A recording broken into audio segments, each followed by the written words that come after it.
Сәлеметсіңдер ме 8-ші сынып оқушылары? 1-102 есептен бастап түсіндіретін боламын. Тапсырмасы айнымалының барлық мүмкін мәндерін табыңдар. Мұндағы x квадрат қосылған 9-ды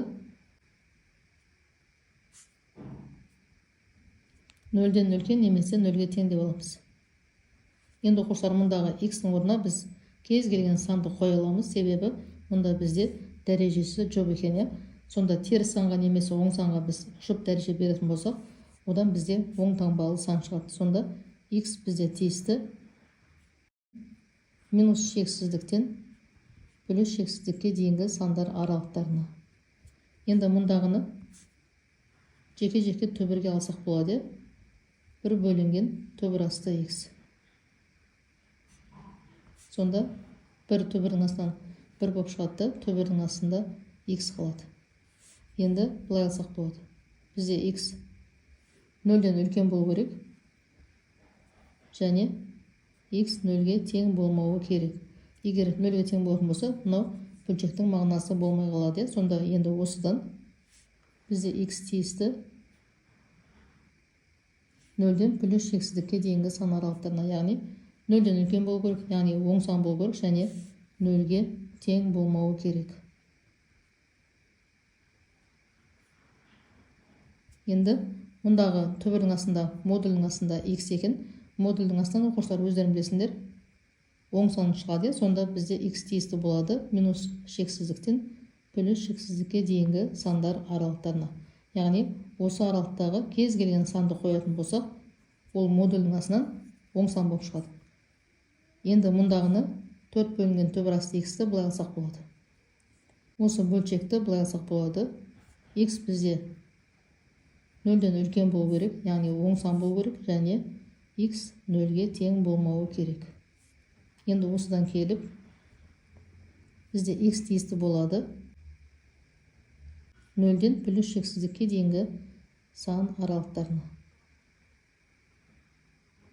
Енді мұнда бізде түбірдің астында x екен, және бұл x бізде модульдің астында екен. Сонда бізде x тиісті болады.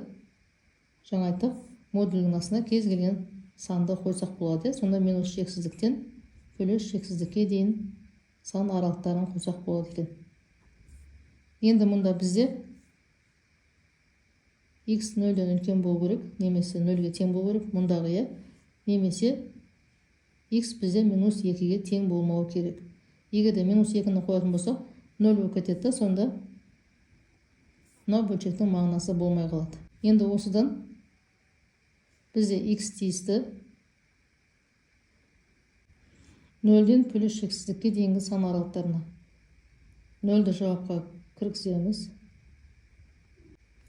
Мұнда бізде жай жақша болған кезде, демек 0 жауапқа кірмейді деген сөз. Демек 0-ді мұнда қоя алмаймыз. Ал мұнда біз, мұнда 2 болғандықтан 0 деген санды қойсақ болады. Сонда 0-ден плюс шексіздікке дейін болады.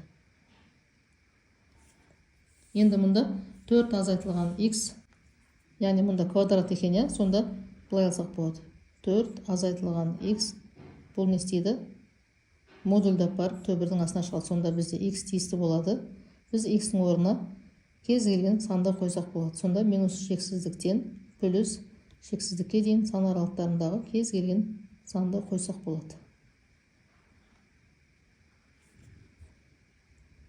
Келесі 1-103 есеп. Мұндағы жұлдызша белгісінің орнына мұндағы таңбаларының тиістісін қойыңдар. Яғни салыстырамыз. 7,5 пен 7,6-ны салыстырамыз. 7,6 үлкен болады. Мұнда 1-ді бөлеміз 3-ке, сонда 0,3 деген сандар шығады. Ал мұнда бізде 0,3 екен, сонда 1 бөлінген 3 деген жағы көп болады. Мұнда 0,1, мұнда бізде 0,100-ден 0,1 жағы көп болады. Мұнда бізде 2,116, ал мұнда мінекей 2,6-1. 1-ді 6-ға бөлеміз, сонда 2,1 деген сан шығады. Қарай 6 деген сандар қайталанып отырады. Сонда осы жағы көп болады екен. Мұнда бізде түбір асты 7, мұнда 2,16. 2,16-ны түбірдің астына ендіретін болсақ, квадратты алып барып енеді. Ол тең болады 6,176-ға. Сонда бізде түбір асты 7 жағы көп болады. Енді мұнда бізде 6-дан 5, мұнда біз 11-ге көбейтетін болсақ, бөлшектің алымында бөлімінде 11-ге көбейтсек 66-тан 55 болады. Ал мында 6-ға көбейтетін болсақ, бөлімінде алымында 6-ға көбейтетін болсақ 66-тан 36 болады. Сонда бізде 66-тан 55 деген жағы көп болады. Мұнда бізде 3,2, ал мұнда 9,8. 3,2-ні күбірдің астына ендіретін болсақ 10,124 болады. Сонда мінекей осы жағы көп болады. Ал мұнда 1 бөлінген 3, мұнда 3 деген сан бірнеше рет қайталанады деген сөзі, сонда екі жағы да тең болады.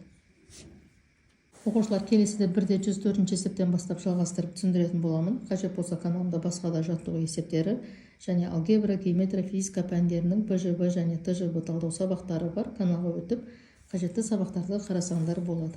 Каналға жазылуды лайк басып, жеке өздерінің пікірлеріңді қалдыруды ұмытпаңдар. Сау болыңдар.